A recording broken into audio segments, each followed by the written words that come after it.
in the zone. What on earth is the zone? It's not a funny practice room or in the middle of a highway or anything like that. To me, it means, you ever heard of that book, Effortless Mastery? It's Kenny Warner book. It's like that. It's a place of ultimate concentration, but that comes with such ease, and it's almost like you can see so clearly and hear so clearly, and the music is allowed to come first when you're in this zone. It's a magical place to be, and it's where I strive to be every time I sing. I don't always achieve it, because sometimes I allow outside distractions or distractions in my mind to kind of be a part of the music, and that's never my best moment. My best moments musically come when I'm in this zone, you know. And in the zone, there are no preconceptions. By preconception, I mean like a preconception might be, oh, I wonder what they're expecting me to say. That's a preconception. They probably want me to blah, blah, blah, blah, blah, or whatever, you know. Or the guy who soloed right before me, wow, he was really amazing and flashy. I'm going to try to be really amazing and flashy too. Even if amazing and flashy maybe isn't my best thing, you know, like maybe I'm more subtle and softy, I don't know, something else. But whatever me is, if it can't come out because I have this idea of a, you know, what I should be doing or shouldn't be doing, that's no good. It's not going to be my best moment. Also, if I have my own agenda instead of the music's agenda, that's not in the zone either. So like the music's agenda, whatever the music wants, you know, and you know what it wants if you listen to it. But if, for example, I'm somewhere and I think, oh, I'm going to really show them that I can sing high, you know, or something like that. That would be putting my agenda first, or, you know, something else other than the music. And the other thing in the zone is that everything is in the moment. It's real time. It's not, like for example, I have some students who they'll come up with the most beautiful phrasing of a ballad. I mean, really, you know, different and changing it up and changing up some notes and coming up with unique rhythms. But they start to get really confident with those ideas, and then they'll sing it the same way every time. It's really artistic. So if you listen to it the first time, you go, oh my gosh, they're brilliant. Then if you hear them the third, fourth, fifth time, you hear that it's the same interpretation every time. And it starts to, you know, get old. And as we all know, in jazz, so different from pop music. You go to a pop concert, and, you know, if the guitar player does a different solo, you're like, oh, what are you doing? Do the one on the record. That's the one I know. You know, that one. Or if they're singing it, they're changing up the melody too much. It's like, why are you butchering this song? Just sing the song like it's on the record, right? But in jazz, if you go to the concert and the song is just like on the record, everyone's like, oh, well, they're doing it just like it's on the record. I have the record. I came here to hear something different, you know, so it's so different. The audience is for pop and jazz and things like that. So in jazz, it's so great to be, if you can, always sing in the moment. Always, you know, your mood is going to be different every day. The audience is going to be different every day. And so that, all of that to me is singing in the zone, in the best place where mastery is effortless and true. So how do you get there? How do you get there? Well, the first thing I say is that your technique, your instrument, shouldn't be something that you're having to think about constantly. It should be effortless. It should be effortless to sing. Now, singing, you know, it's not easy. There's a lot to it.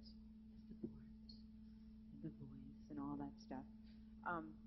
How many people in this room think they've got a solid handle on what support is, on how to do good support? Raise your hand. Wow, that's like 3. It's not that many. Okay, a few. Right. Yeah, it was not that many at all. How interesting. Support's big. It's a big deal. It is. You know? I didn't used to think so. I thought I do just fine. I'm not really thinking about it. But then I started requiring more of my voice. And then I discovered there's actually, it's a big deal. It's kind of a thing. If it's gone, stuff happens that's not good right here. So let's do a little experiment. You're all I'm gonna do support in 2 different ways. The first way is throat support. I mean, what is support? It's resistance. You know, you take in air, and if you don't resist it somewhere, it's all going to come right out. That's not what we want. We want it to come out in a very slow and perfectly steady pace. So something has to control that air. And that something can be the throat, which is bad. But let's do it. So you're going to breathe in, and then you're going to hold your breath in your throat. Like that. Everybody do that. And now go, Right. Okay, good. Now, just to solidify how you don't need support to do this, completely relax. You know, you can slouch if you want. Do the same thing. Breathe in and with the throat. Right? No problem at all. Sounds like we're all burping. That's funny. Right. So no big deal. That is throat support. That's throat resistance. The air is not coming out, or you can make it come out in very tiny by going, you know, or something like that with the throat. And it works. It's not very effective. You'll find that you hit walls and that you can't sing as high, and you get tired, and, you know, maybe can't do vibrato and all that stuff. So no good. So the other one. Okay. Now you're going to take a breath. But this time, you're going to leave your throat open, as though you're about to say, you know, like something like that. And so first, so let's do that. Everybody breathe in, leave your throat open, and now exhale very slowly, hot air, very slowly, even slower. You should still be exhaling. That's good support. There's no way you can do that slowly unless you're supporting. There's no way. Everybody had to engage this. You know, if you want to take an even deeper breath, try it again, even deeper. Support more so that the hot air is perfectly steady, and perfectly silent. That's good. Yeah, that's good support. The abs are engaged, but it's just gentle engaging of the abs, and the throat is totally open. This is the first step to just really great vocal technique. I mean, 90%, I'm going to go with 90. That might be a big fat lie, but 90%, I'm going to say, of the problems I see with my students is too much tension in their throat. You know, their tone, I don't like my tone. Tension. I can't do vibrato. Tension. My range is limited. Tension. I get tired. Tension. It's really, a lot of it is that they're resisting here. They're doing some supporting here and not enough here. It should be really all and none. Sort of. I mean, sometimes some style things, you have to have a little tension in order to really make it, like if I wanted to do that, there's no way I can do that and not have some tension in my throat, you know. So, but still, that's my choice. My choice when to put tension in my throat. That's my choice. I don't have to. I can keep it very open. I can do whatever I want. But it's my choice. And now it's something I don't really have to think about all that much. So get to the bottom of your instrument. Raise your hand if you have a vocal break that you want to drop kick off of the earth and hope it lands on the moon. Yeah, I know. Right? Vocal breaks. Blah. We hate them. I know. Yeah. But get to the bottom of it, you know? They're not that big of a deal. You just have to figure it out. You know, if you are one of those voices that has a big break right in the middle of your range, if you have that, your beloved friend, you know, the yodel, get to the bottom of it. There's a way to unify it. You know, there are books out there to help you. You know, you want less tension in the low and more resonance in the high. And if you have a lifted palate, kind of all the time, it doesn't have to be really lifted, but just a little lifted, then they will come together and be friends. And then you will be able to go up and down, and you won't have any problem at all. My break ruled my life for a nice little while until I decided, I'm getting to the bottom of this. Plenty of people can do it. I'm smart. How come I can't do it? So I got to the bottom of it. Took a while, I was a little by myself doing it, didn't really have a teacher. So be your own teacher. Don't rely on your teacher to be the one who's going to make it happen. They can help guide you, but ultimately this is your voice, your instrument. Nobody knows it better than you. And you can be your own teacher. So do the research and then practice every day. Figure out, what do people do? Read books, just get to the bottom of it. It's not as hard as you think. So really quick with the soft palate, everybody say, hi, my name is Jack. I know you're not all named Jack, but say that. Hi.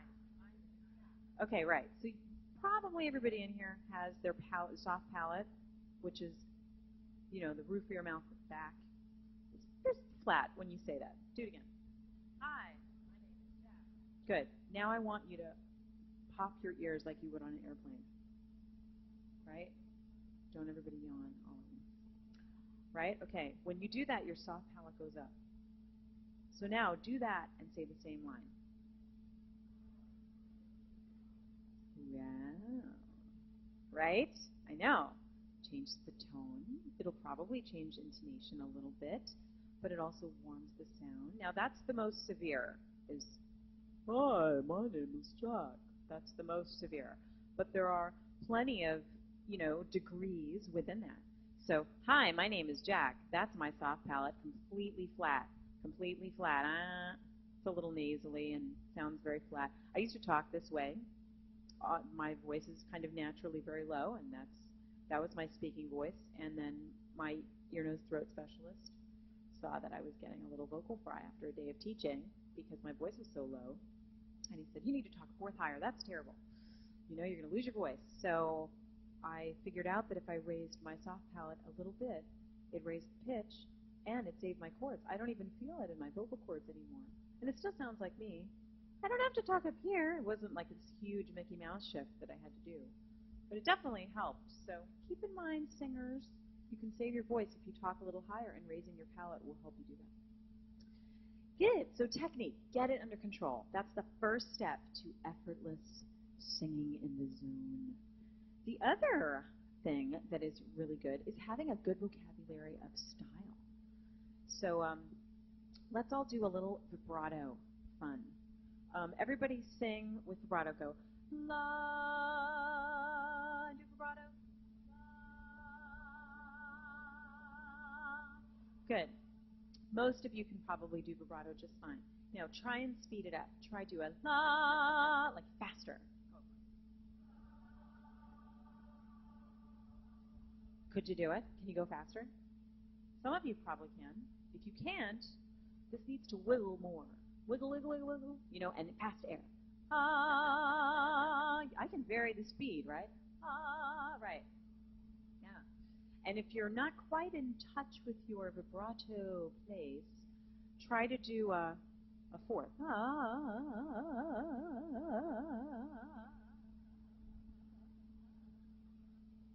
Right. If you can do that, that's the place. That's the guy who's wiggling around. And if you can't do that effortlessly and quickly, then something's grabbing onto that guy. You got a muscle somewhere going, no. So you got to find that muscle, tell it to back off. Because it's all about tension. That's how you get straight tone, is tension. That's why all the classical teachers are, jumping down your throat. I get it. They don't like any tension. Sure, I know. But it's okay. Straight tone, it's a healthy amount of tension if you do it right. La, I'm not going to hurt myself by singing straight tone. I do have a little tension in order to do it, but anyway. So I think vibrato speed, I'm going to go to the other one.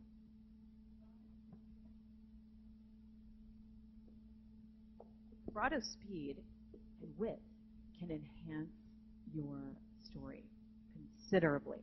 That's one of the great stylistic tools that you can use. And so I imitate lots of singers and lots of vibrato.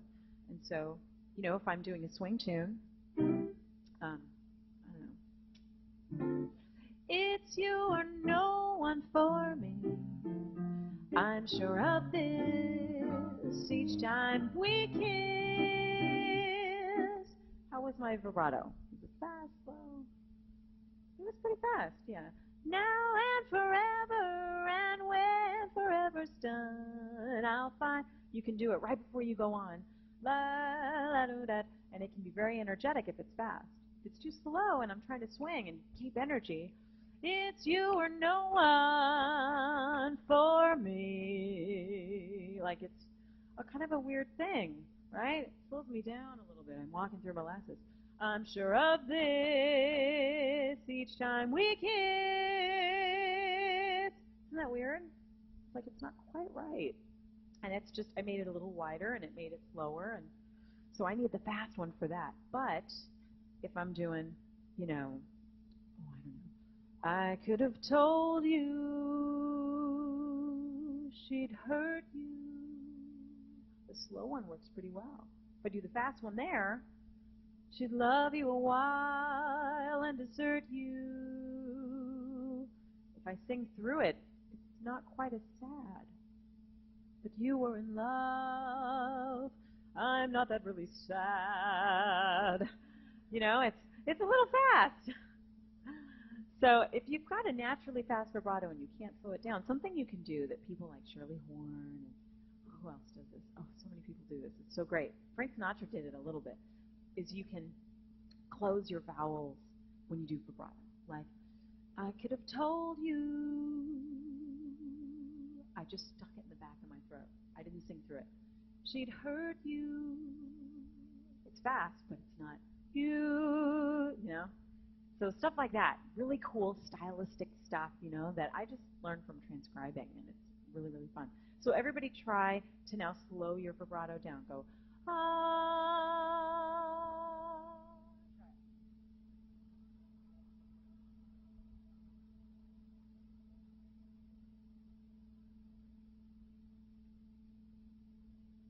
My pathway. Yeah, I heard a lot of slower ones. Now do the fast one again. Faster, faster. There you go. That's good. Yeah, it's fun. Play with it. It's like it's really a fun thing. And which brings me to listening, listening, listening, listening. How do you get confident when you're up here improvising and you're singing who knows what off the top of your head, you know? That's kind of a scary thing, right? And so how do you get confidence? First, imitate people that you already know sound good. They already sound good. They've already got permission to do what they're doing, you know? They won the Grammy. Everybody thinks they're great, so imitate them. Get to where you can do what they're doing, and then you go, okay, I know I sound good because I sound just like her, and she sounds good, you know? So if you can do what she's doing, then swell. Then do what somebody else is doing. I'm going to do what he's doing, and he sounds great. And then you get it good. And, you know, tape yourself. Be realistic. Do you really sound like them? Get it to where you really sound like them. You know, transcribe the rhythm, the breathing, the energy level, the vibrato, you know, and then go ask your friend, hey, do I sound like him? And be honest, and then do it. And they'll be like, yeah, you know, or no. They'll tell you. Ask a good friend. Or your teacher. They'll tell you. You know, and when you can really sound like someone who's really good, that'll give you confidence. It's amazing the confidence you get when you can be a really good impersonator. And then maybe you can go to Vegas and get a really good, you know, like Danny Gans or something, one of those good gigs. No. But really, it gives you a lot of vocabulary, and pretty soon, somewhere on this journey, you find your own voice, too. You know what you do well. You know what you don't do well. You know what you sound like, you know, and people respond to. And it's amazing how on this little journey to get a lot of vocabulary with style, you find yourself. It's a cool thing. And then you've got, of course, tons of ideas so that when you need to call on one, when you're in the zone, boom, it's right there for you. And you've worked on your technique so much, you know just how to do it, and you don't have to think about it. So I guess the last couple of things before I'm going to get some people up here to sing a little bit. That'll be fun. Record yourselves. Record yourselves. You don't really know what you sound like, I'm telling you, until you record yourself. It's enlightening. Things you didn't think were even all that good. You're going to be like, oh, you know what, I'm pretty good. Wow, I had no idea. My tone is actually quite lovely, you know? Or I remember the first time I recorded myself scatting. I had to do it for an audition. I was in an ensemble, and he wanted, instead of, you know, auditioning live for a scat solo on My Romance, I remember, we had to submit tapes. So I had a little karaoke machine at home. I was like, all right, I put my romance track in and my tape in, and I taped myself, and I thought it was pretty darn good. And then I played it back, and it was weird. My syllables were so percussive, I couldn't really hear the pitches all that well. That was so odd to me. Oh, I'm going to try that again. Whoops. And I do it again, and same deal. It was like, and I couldn't really hear, and I had all these ideas in my head. I knew I was singing them, but the syllables were overpowering them hugely, and I had no idea. It probably took me 22 tries to get it to where it sounded like what I thought, what I had intended. It's such a weird learning experience. So since then, I record myself all the time. So do it. It's enlightening. You'll hear things that you didn't realize, on both sides, good and bad. And then you want to clear your mind at performance time.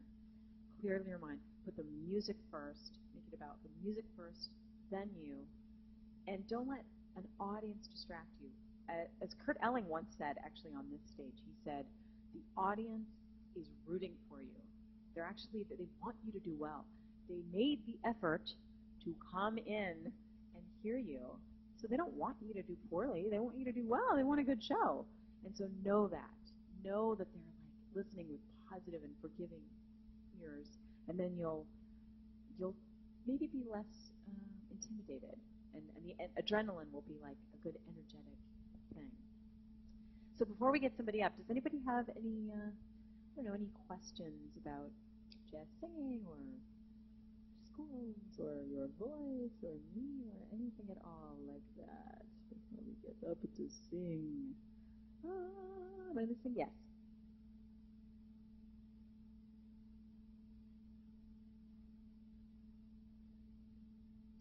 She said, how can you protect your throat when you have to sing night after night? How do you save your voice?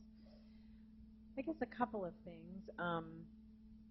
Singing every day, singing hard on your voice every day, that is tough. Rest is important. I think sleep deprivation is the #1 killer of the voice, honestly. So you want to get a lot of sleep. You want to drink a lot of water. When I have to sing a lot, no caffeine, no alcohol. I don't do it. I can't afford to at all. I mean, it's very dehydrating. So no coffee, and all that stuff. Lots of water. I was going to say something gross. I don't think I'm going to. No, I am. You guys can too. But really, when you go to the bathroom, this is gross. It should be clear. That means that you know what I mean? Like, otherwise you're dehydrated, and hello, your voice is dehydrated. Okay, now we're very close. We're all family now. But hello, it's important. I say that now because I went to this vocal camp, and they were talking about that all the time.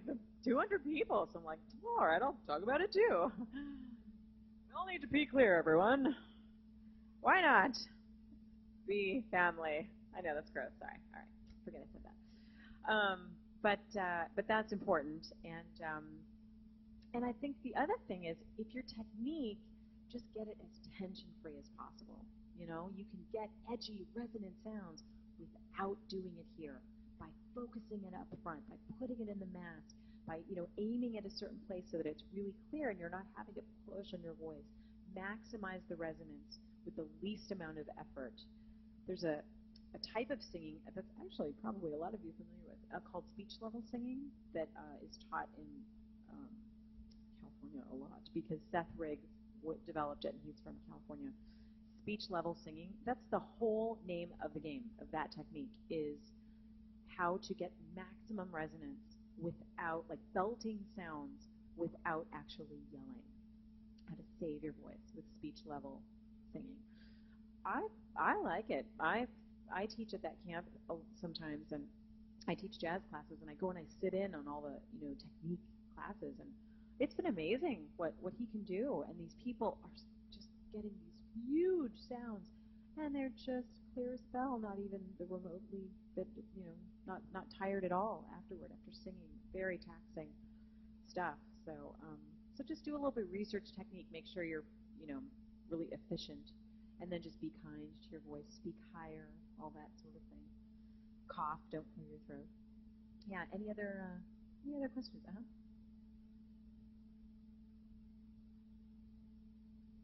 Hi, I've heard that too, olive oil or honey. I've heard those two things before you perform. It's, nice lubricating for the. There's also throat coat tea, which is really great. Tastes pretty good, and it coats. It's and there are sprays. Throat saving sprays are supposed to keep you hydrated and things like that. There are things out there, definitely. Robitussin? He says Robitussin. Drug yourselves. No. Whatever works, I mean, everybody's got their own thing. But hydration, sleep, and good technique are the best, of everything, yeah. Yeah, any other questions for me? Mm-hmm. Yeah, clearing your throat is actually pretty bad. It's pretty traumatic in there. If you look on, if you ever get scoped, you put the camera down your throat and you see what it looks like when they say cough, and you cough and it goes, and you go, oh my gosh, it's terrible, I'm never going to cough again. And then they say, yeah, well, clear your throat. And you clear your throat and it's like, it's horrible. Oh my gosh, it's insane. And you go, oh my gosh, I'm never going to clear my throat again ever. So if you have to do something, I do this. It's like swallowing and just, I do this thing. But otherwise, cough. It's way better than clearing your throat, which is just grinding your cords. It's not good. Yeah, so that's not good. Yeah. Any other?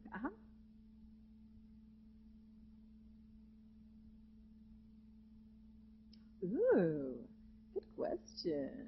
Good ways to improve pitch accuracy during improv solos. How many people here improvise? Raise your hands, use scatsing. Cool. If you didn't raise your hand, you should give it a shot. It's pretty fun. It is fun, fun, fun. And you can do it in the privacy of your own home with J. Abersol play-along CDs. And get confident. It's just fun, it's a blast. Okay, so pitch accuracy. Well, it's either one of two things if you're pitchy when you're solo singing. Either one, you aren't really sure of what you're singing, so your ideas are not coming quickly enough. Or you have two ideas and you're not making the decision quickly enough, or it's like I kind of know the way the line goes, but not really. So the aim is off. Or two, there's something happening here, probably tension, 90%. There's probably some tension in the throat that's making it a little wiggy. So you want to kind of see which one it is. So the first thing you do is maybe get a line that you memorize that you know for sure. I know this line.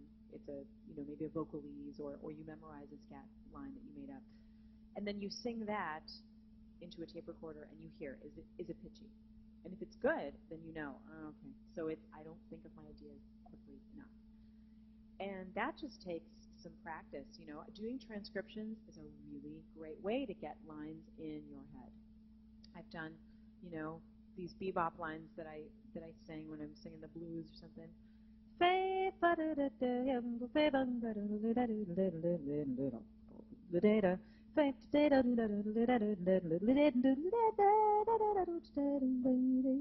All that stuff. I mean, that is not the first time I've sung those lines. I'm going to tell you right now. Those are in there. I can probably tell you where I stole all of those lines. Let's see. I transcribed Oleo, John Coltrane's solo, all 4 choruses from Relaxing with Miles Davis. I transcribed Stan Getz's solo on, his Stan Getz Bossa Nova album, almost every song transcribed. There's like so many. Every Chet Baker scat solo that exists, I know it by heart, of course, naturally.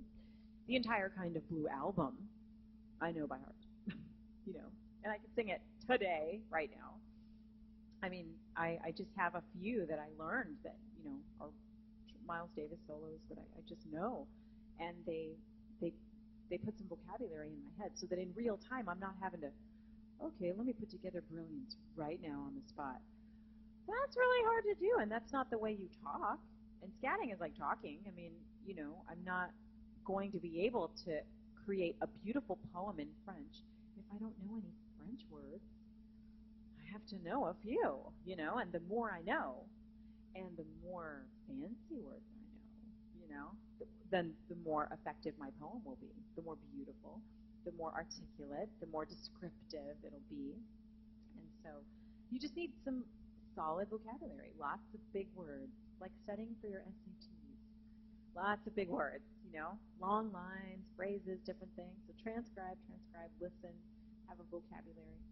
And if it's pitchy when you're singing an actual scat line, then it's probably that that you pre-wrote, then it's a technique thing, and you kind of have to get to the bottom of that. Just experimentation, get the tension out. That's really almost always the problem. Yeah. So, any other questions? Mm-hmm.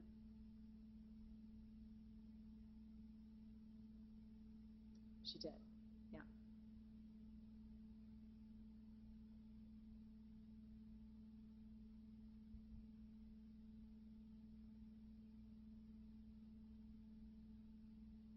She wants to know if when you're practicing improv, when you're transcribing, are you imitating the sound of the horn in addition to the musical lines? Is it part of it? Is it the delivery of it and trying to sound like a horn? I would say the more that's in your head, the better. I definitely, when I transcribe anything at all, whether it's a singer or horn player or a piano player, whatever, the delivery is half of the transcription. Totally. The approach is going to be, so I remember when I do Coltrane, I use my big voice and I'm in my alto range and I do all that stuff and I try to get all that in my voice. And then when I do Miles, I do that. I try to get exactly like he sounds. And when I transcribe Shirley Horn, I try to get breathy but intense. And when I transcribe Carmen, I'm yelling. And when I transcribe, Sarah Vaughan, my soft palate is up, and all that stuff, it really helps get all of those sounds. And that way, a scat solo is, an improv solo is a story. So depending on what my story is, if my solo, if I'm doing all of me and I'm feeling like hushed and like I have a secret to tell, I want to use my Miles Davis voice. Oh, so my little kind of blue voice.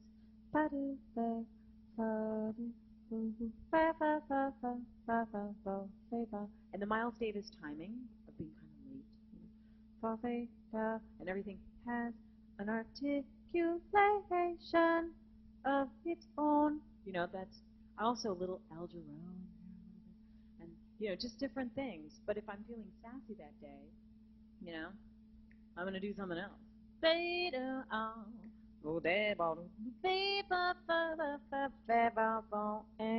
And I might use influences of John Coltrane or Carmen McRae comes to mind. Or if I'm feeling a little weird, maybe a little Betty Carter. Fa, do a weird sound. Fa, fa, fa, fa, fa. Right? Like start making little Muppet sounds in the back of my throat. Fa, fa. She, fa, fa, fa, all that stuff. It's fun. It's like really fun. And there are no rules. Everything's right, It's just, is it effective or not? Do people like it or not? Sometimes it's okay if people don't like it. I like it if I have to like it. But it's really fun when people like it. So, you want to use the audience feedback to kind of say, oh, okay, they dig that. I'm going to keep that in mind. That's effective and that's not effective. But yeah, the tone quality is half of it, which, by the way, best advice I was ever given in school, when you're improvising, time and tone, first priorities, not content, not what you're singing. Everybody spends so much time trying to learn licks and scales and blah, blah, blah, and all that stuff, and then it gets time to solo, and they go, why not take all of me? Here comes my solo.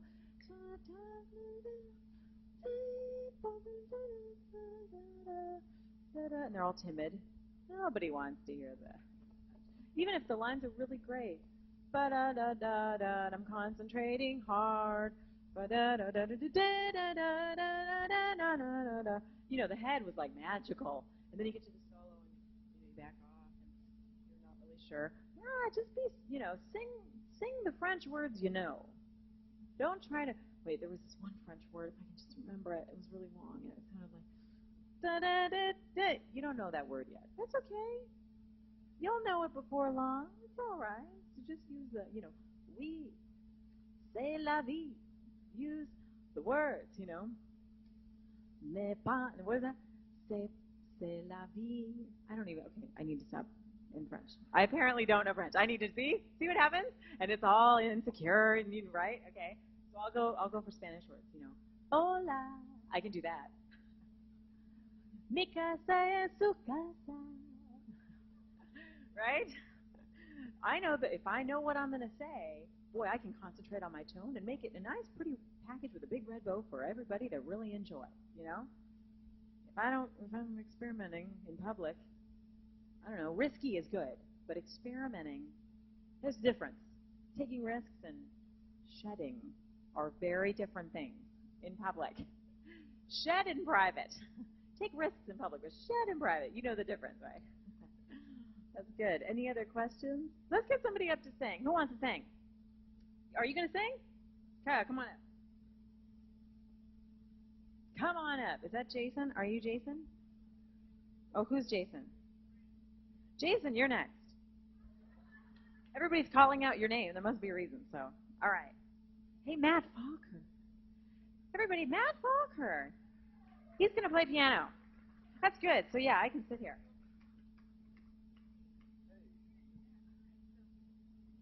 Evan, that's right.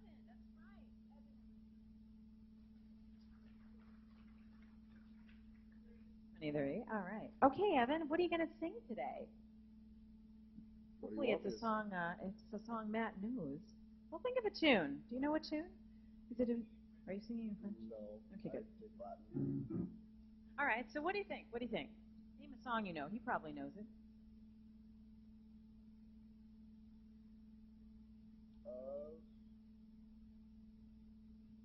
A-Train. A-Train. Good choice. When in doubt, A-Train. Always good.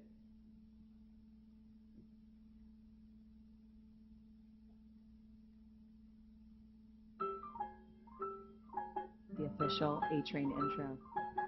You must take the A-Train to your sugar and banana.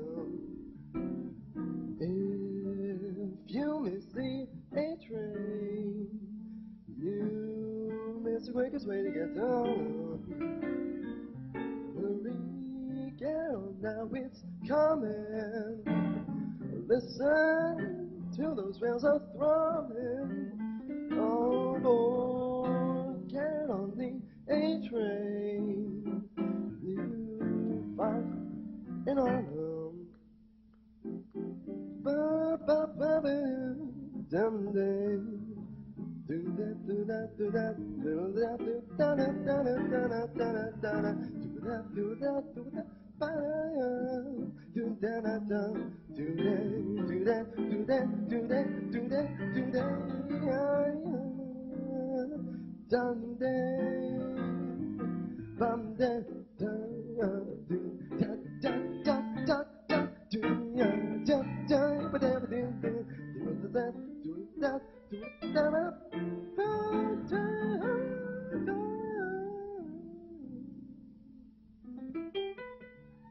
How about everyone? Good. Just for time's sake, yeah, we'll stop there. Very nice job. Okay, so I want to ask you. I mean, first of all, you're doing a lot of good things. My favorite thing is the rhythmic variety in your scat solo. Very cool rhythmic variety, and even kept an ear open for the piano and was responding. Did you hear that? Could you hear that they were playing together? I mean, that was cool, and that's a very mature thing, actually. A lot of people, when they're just starting out, are not able to, kind of keep that ear open. There's enough to concentrate on already, and ideally, you want to be aware of the environment. So kudos on that. That's great. Tell me about the key of this song. Is it a little high, or is it perfect? A little high. So, this is a good thing to know. When you're going to come up, sit in with a band or come up and sing for a masterclass, have a song and a key, like even if it's just one, ready, So in this case, let's find your key and find what it's going to be for you. So how much lower do you think? Is that? What about even G? You take the A train. Now, is that too low or is that perfect? Is it too low? That's great. It's got to be the one. Let's do A flat. You take the A train. There we go. Good. You miss the quickest way to get home. No, do the head again. Do the head. Do the head again one more time. So, the very beginning. Let's go. You must take the, right there. 1, 2, 3. You must take the A train to get the quickest way to get home. Now here's If you miss the A train, you miss the quickest way to get home. Hurry, get on now, it's coming. Listen to those wheels are thrumming. Oh, get on the A train. Soon you'll find in Harlem. Yeah.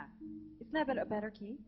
Right? A more warmer key? Yeah. I think somewhere between A flat and even B flat, you can kind of, you can experiment with it. The key is really important. You'll find, and it's not that he couldn't sing it in C. Of course he could. He did just fine. But it's a different story in C, and he may have to be now concentrating, and that takes away from his ability to sing in the zone. It's like, oh, now I got to think about my technique because I'm a little out of my zone here, So it's all a matter of that.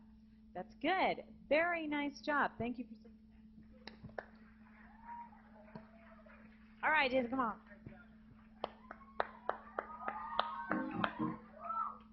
You brought a fan club. That's the way to do it. What are you going to sing? I'm going to do Summertime. Yeah. I don't know. Summertime. Yeah. How do you want to do it? Do you want to do ballad, swing, Latin? Ballad. How are we doing? We're doing ballad. Yeah. These are things we need to know. Summertime.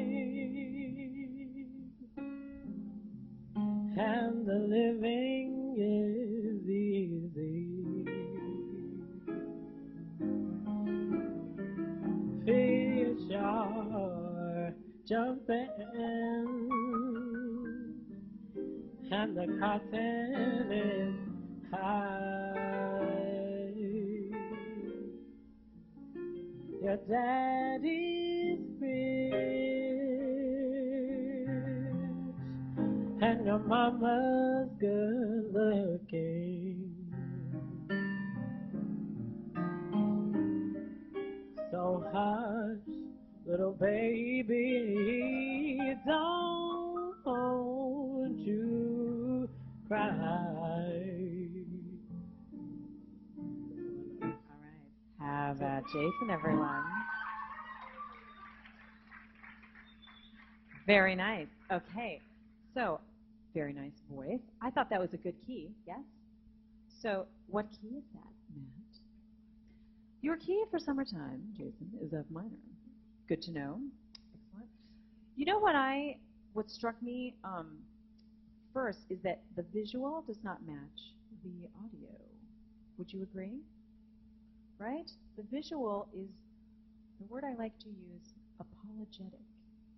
Like, oh, I don't really sing all that well. That's what it looks like. And yet, you're singing pretty well, quite well. So, that's part of it, make a connection with us. So, first thing you can do, now I know part of it is that you want to concentrate and you want to do a good job. So, to be out here and doing this makes it a little more challenging to concentrate. So, don't look at people just over the tops of their heads, Focus on that bit of empty chairs, the white table right there, the long there, and then somebody's, kneecap or something. And just kind of go, keep your eyes open and just alternate very slowly between those three things. Just sing the beginning of that one more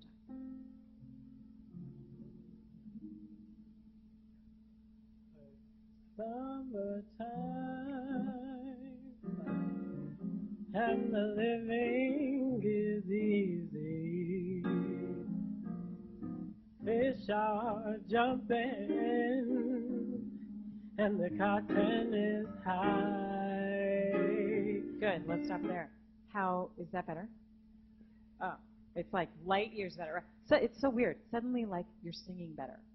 You may be singing exactly the same, but it seems better to us, you know, because you're engaged. Okay, now summertime. What is this about? Is it good? Is summertime good? What is this like? I guess it's easy. That's funny. I like that response. I guess it's easy, he says. That's nice. Okay, good. Yes. So make it look like it's easy on your face. Think about when you're on vacation from school and you're like, you know, you have no worries, no homework, everything's great, you've all your favorite foods. Put that look on your face and then sing to the 3 points. Okay, one more time. Summertime and the living is easy. Fish are jumping and the cotton is high. Your daddy's rich and your mama's good looking. He looked down for that. He didn't like that. Hush, little baby, don't you cry. How about Anne for Jason?